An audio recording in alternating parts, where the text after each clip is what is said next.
Welcome to Sex Help for Smart People.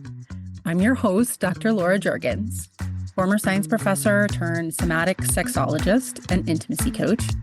This podcast is all about using evidence-based practices to help high-achieving women and their partners of all genders get the affection, connection, and great sex you want. So let's get at it. Hey everyone, welcome to episode 13. So today we're talking about orgasms with partners for people with penises. And especially if you'd like to extend your time to orgasm, have trouble orgasming with a partner, or you'd just like to try some new approaches to your orgasm. So whether you or your partner have the male equipment, this episode will help you understand some common challenges and how to overcome them to have more pleasure together. It will also give you some fun ideas that you may not have tried. So let's get at it.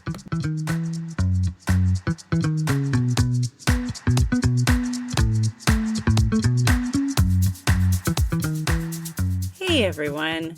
So welcome to episode 13. I am excited about this one today because I am really excited to offer some insight for male-bodied listeners and their female partners about male orgasm challenges that are super common.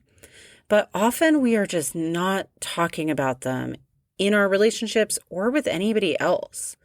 And so in how to start addressing some of these common issues so that people don't feel so alone, so that people feel like they can really talk to their partners and open up about them is really my purpose today.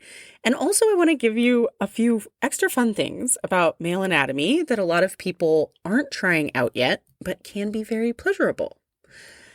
So this episode is focusing on cis men and non-binary folks with penises who are not taking hormones, because those hormones introduce a whole other set of issues. So today we're going to cover two main things in terms of common issues. Early ejaculation, or generally coming faster than you'd like, often called PE, right? Premature ejaculation. So this is super common and uncomfortable for many people to talk about. It's unfortunately often ignored out of shame or embarrassment, but it is so common. And also there are great ways to approach it that really work and really help solve this issue. So getting it sort of out of the dark and into the open is really important. And also I just want to normalize it so much. It's so common. So you don't have to feel alone if this is you. And it can help, sorting this out can help everyone in a partnership have more fun together. The other main issue we're going to cover is actually kind of the opposite, challenges in orgasming with a partner at all. And this is also super common for men. And so a lot of men, if you are masturbating and orgasming with yourself, that doesn't necessarily mean that you have an easy time orgasming with a partner. And so we'll talk about both of those issues today and some fun ways to approach overcoming them. I am not going to cover ED today, so erection challenges, because I want to talk about those and the fact that they come and, erections come and go all the time. It's very normal. I want to talk about that in a dedicated episode where we can really dive into it. So for today, I'm just going to say that erection coming and going happens to literally all men at some point in their lives if they live long enough. So hopefully it will happen to you because that means you have lived long enough to have that experience. It is very normal.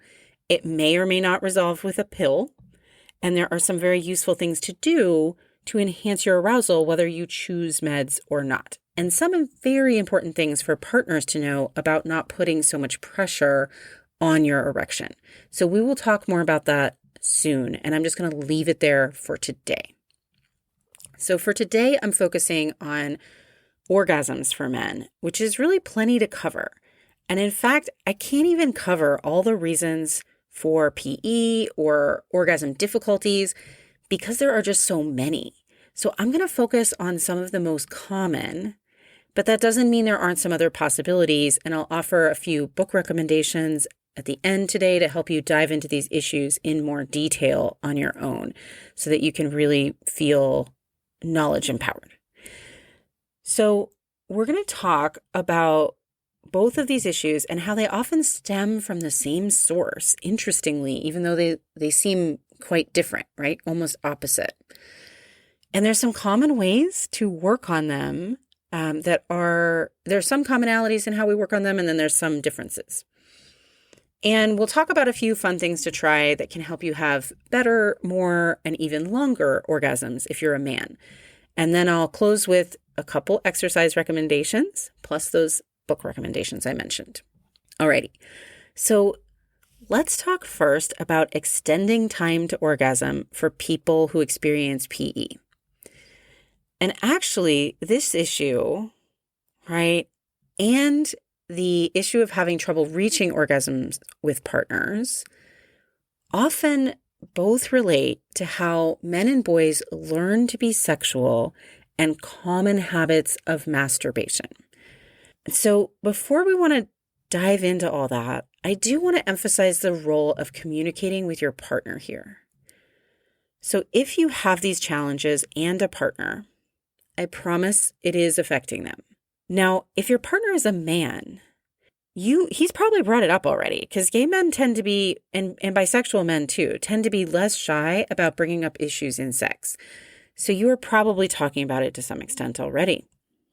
But if your partner is a woman and she isn't saying anything, that doesn't mean it's not an issue. It probably is. Women are socialized to protect men's feelings at our own expense. So that means, guys, you need to step up and talk about it. Ask for her support. Tell her you're working on it. Just talk about it. Bring it up. Not when you're having sex, but at some other time. And saying, hey, this is really hard for me to talk about is absolutely okay. In fact, I really encourage that. If you are a woman and listening to this and your partner has one of these issues, please also challenge yourself to bring it up too. You're not helping anyone by just letting this all go under the rug if it's bothering you. And chances are it's probably bothering you to some extent. But I do want you to remember that it doesn't mean your partner having either PE or challenges orgasming doesn't mean anything about your skill or sexiness at all. Or if he has a porn habit that helps him orgasm, that doesn't mean he doesn't love you or find you super sexy. So please don't make it about you being deficient in some way. You are not. You want to actually offer to allow this to just be a challenge for your partner that you are there to support him with. You can absolutely express an interest in working together on finding solutions. And it is okay to ask your partner to work on his PE or orgasm challenges so you can both have more pleasure together. Okay, so what we all need to know about this is that there is a common cause for both of these things that is mostly what I see. Now, there are some other causes, and we'll mention those in a little bit. But a big root cause is that we have a sexuality shaming culture. We've talked about that before. There's a lot of shame for women around just being sexual beings, not so much for men around that. But there is a sexuality shaming culture overall where boys are often taught to really hide their emerging sexuality and that it's embarrassing, right? Boys often learn to hurry masturbation and to quote unquote finish fast so they don't get caught. That means not taking time, not noticing sensations, not letting them build slowly, but rushing. And boys inadvertently train themselves to orgasm quickly because of this. That can lead to later PE. Boys are also often using porn to masturbate. That's part of our culture. And they are also training themselves through that to be very outwardly focused. So being focused visually on porn, or later in life when you start having partners, on the visual input of your partner, rather than really being with your own experience and the sensations in your body, or even with the connection to your partner, if that's something that's hot for you, is that sort of outward focus can really keep you from noticing your own experience and sensations and being able to sort of tolerate arousal in its different forms and different levels. So I'm not going to go into the ethics of the porn industry today, except to just say that we all know it is fiction, or we need to know it is fiction. It is really important to remember that it is literally made by companies trying to make money to sell to men to arouse men. It's usually made by men, and it's definitely made for men in 99.99% of cases. And so just know that it is fiction. Is not reality. We cannot expect our partners to respond that way because they are real human beings, not actors. But boys are often conditioned to use porn as a visual aid to aid arousal. I mean, that is what it is made for. And I'm not saying that porn is all bad or never to use it. Just know that it can be harder to learn your own body and pay attention to your own sensations when you are outwardly focused. And in getting in the habit of rushing in masturbation, being outwardly focused, one of the things that happens is that boys and men often hold a lot of tension in the pelvic floor during arousal. The body knows that will lead to faster orgasm. And that's on top of the day-to-day tension we all often hold in our pelvic floor muscles and just not knowing how to release it. And this is one of the big factors for PE, is a very tight pelvic floor, especially during arousal. Now, another factor that is part of how boys often train themselves to masturbate is the death grip. A very, very firm grip, often used during masturbation, especially to orgasm quickly. And this is one of the big factors that can cause trouble later orgasming with partners. So if you have no trouble with yourself and you know that you're using a very firm grip, this is likely one of your contributing factors. So you can see now how we have like a perfect storm for some issues with orgasms. The habit of rushing, holding lots of tension in the pelvic floor, focusing outward on porn or a partner visually rather than noticing one's own sensations and taking time with them, and the death grip. And now add in doing that several times a week or perhaps several times a day for many years. And it's no wonder why there are challenges with either coming fast or not at all with partners. So hence, super duper normal. And both issues are actually most commonly related to the ways that the mind and body are trained by these masturbation habits. So the good news is that you can unlearn them in part by retraining yourself in masturbation, by learning to be more inward focused and present with yourself and your sensations, by learning to breathe more deeply and relax the pelvic floor, and also learning to go up and down the arousal ladder more slowly with a softer touch.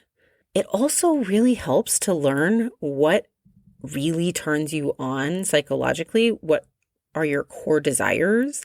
And if you haven't yet, check out episode 5 about that. It's all about erotic emotions and what really turns us on, which will help you a lot, especially if you have challenges orgasming.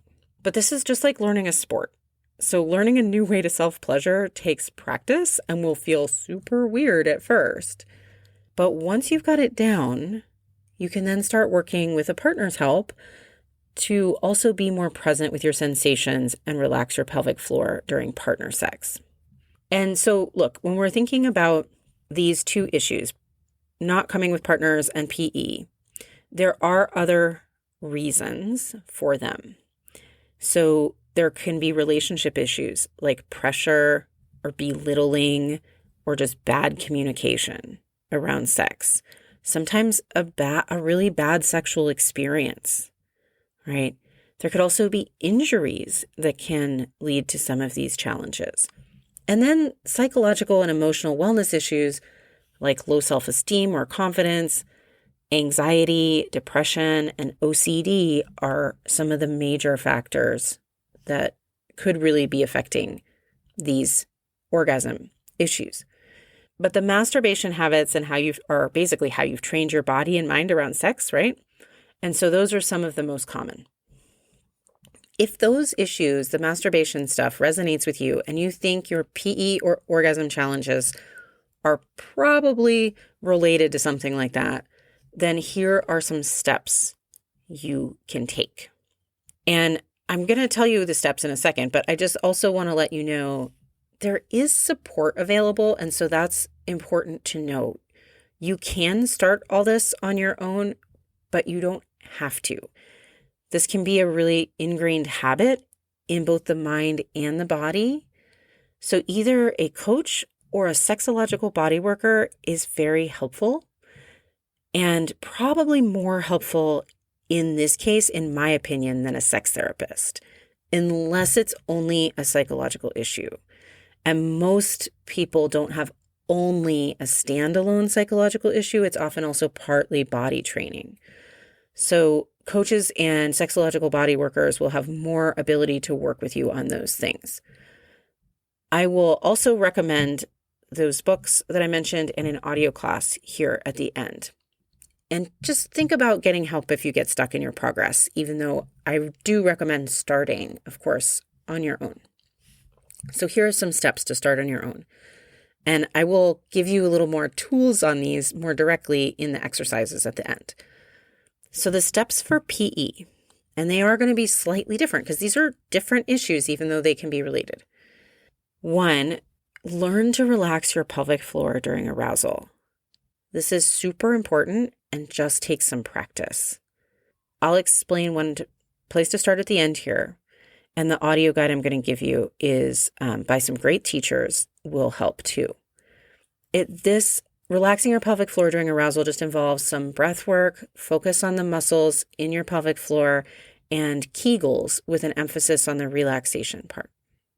Number 2 is going to be learning to tolerate arousal without trying to go so fast up the arousal scale. So rather than going sort of 0 to 10, with 10 being that precipice of orgasm where you can't turn back, you want to be able to get aroused up to a moderate level, ease back down, go back up without hitting that my orgasm's inevitable peak of 10. And that's the other exercise I'll offer. And it's also one I do with clients too. It can really help to have a practice partner who is skilled and boundaried. And so I do this clothed in my office or online, helping build arousal to sort of middle levels, relax, build, relax, and just practicing that can really be helpful. But you can also do that on your own. Some other things that you might want to try are sex positions that let you relax your pelvic floor. So once you have a mind-body connection, an awareness of your pelvic floor muscles, and are able to relax them, trying sex positions and seeing which ones actually help you stay relaxed while you're having intercourse, while there's some insertion, right? So for example, there's, if you're on the bottom lying down, especially with your legs kind of a little bit more spread, like in a good reverse cowgirl style, that can help stretch and relax your pelvic floor. But it's different for everyone, so just see which positions work for you to keep your pelvic floor muscles relaxed.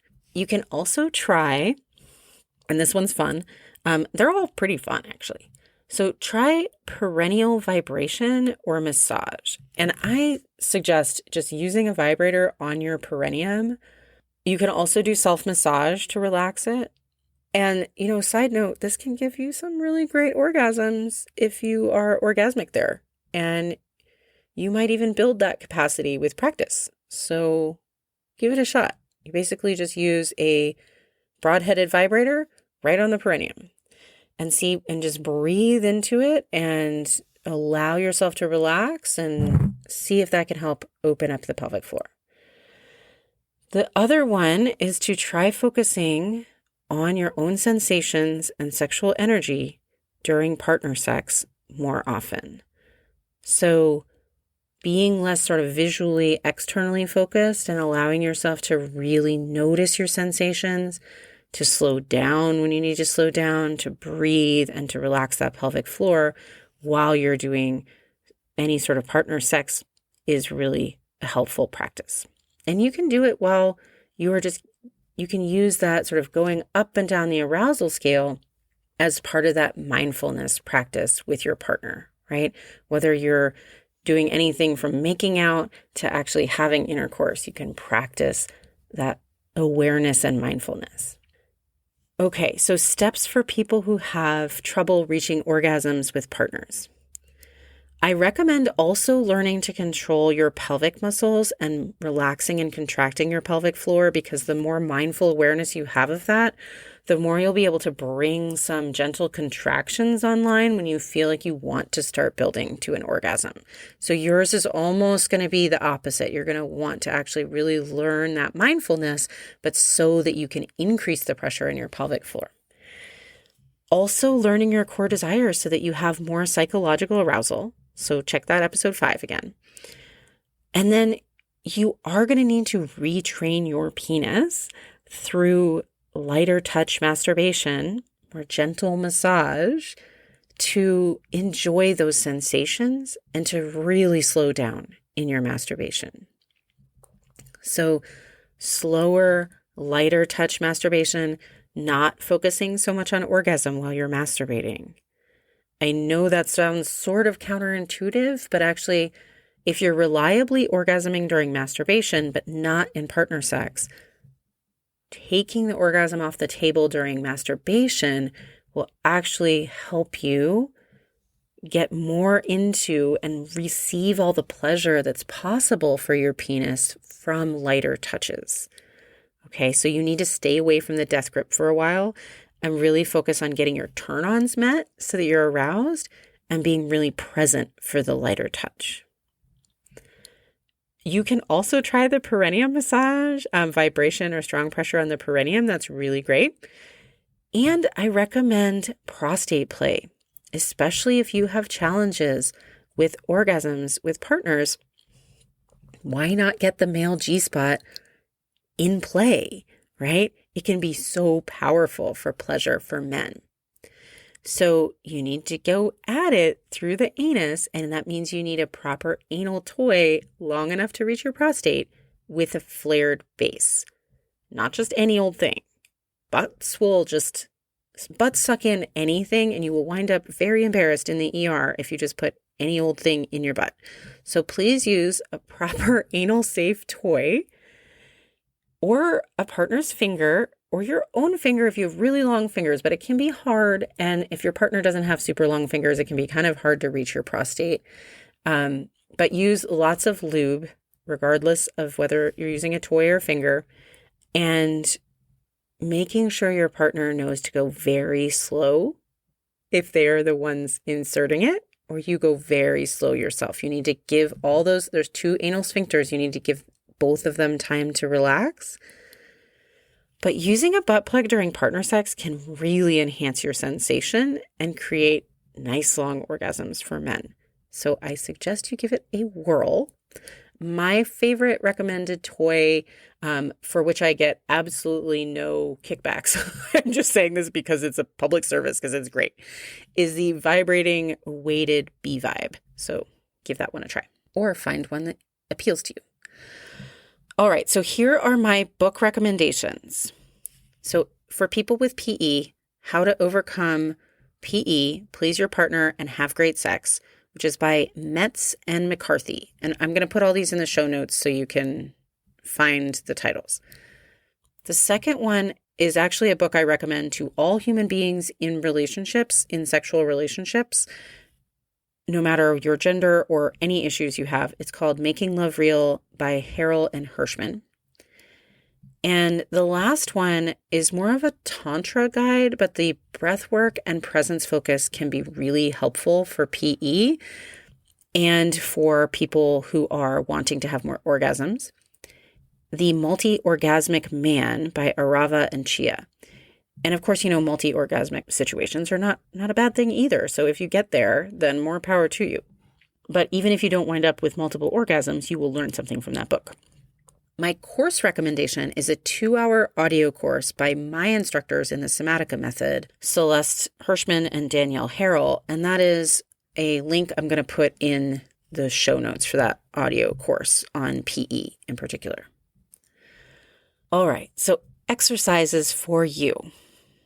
So the 2 exercises I want to offer, first is to practice relaxing and contracting your pelvic floor, with the focus being on relaxation, especially if you have PE.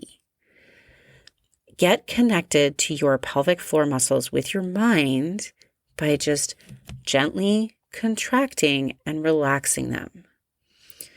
All people, regardless of the equipment you have, whether you have a penis or a vulva or you're intersex, have pelvic floor muscles. And it's very helpful for all people to have a mindful connection with them in order to have better sexual experiences. It will help you have better orgasms and also last longer if you're a man. So get in a relaxed position, lying down or reclining, and just spend 5 to 10 minutes several times a week practicing contracting and relaxing fully while breathing deeply. There are some great guided meditations for this. You can find them on YouTube. You can also find them from various pelvic physical therapists, or do the audio course I recommended in the show notes if you want more specific guidance for how it applies to PE. But just give yourself 5 to 10 minutes of practicing breathing deeply, relaxing, and contracting your pelvic floor muscle. And the more you do it, the faster your results will be.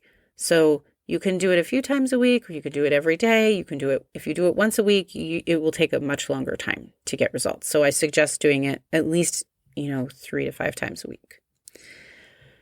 Another practice I strongly recommend for both issues is to practice going up and down the ladder of arousal. So you can do this with a partner who is able and willing to help you get aroused through their touch or their sexual energy or making out. Or you can do it with yourself through masturbatory touch using a light touch. Not focusing on orgasm or porn, but instead focusing inward on your body's sensations and noticing even gentle arousal in your body. Let yourself really extend the session. So take your time. This should be at least a 20-minute session. Don't rush. Deliberately slow down and feel the sensations of light to medium touch. And what you want to do, instead of going from 0 to 10, right, where 10 is that point of no return where you're about to come, instead go 0 to 4 or 5, then up to 7 or 8. Let yourself come back down to a 3 or 4 or 5. Then go back up to a 7 or 8.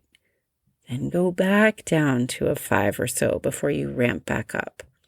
So toggle back and forth between a 4 or 5 and a 7 or 8 on that arousal scale, and only go to a 10 when you've had several rounds of easing up and down the arousal scale.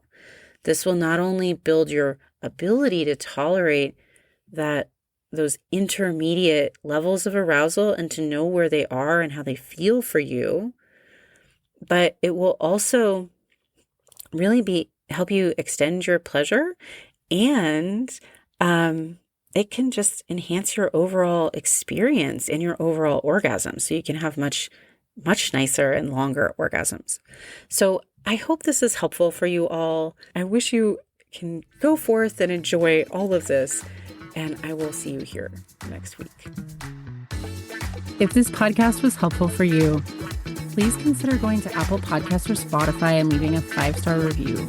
Not only do I really appreciate your time doing that, but 5-star reviews really boost the show visibility, which helps people just like you who need it be able to find it. Thank you so much. I'll see you here next week.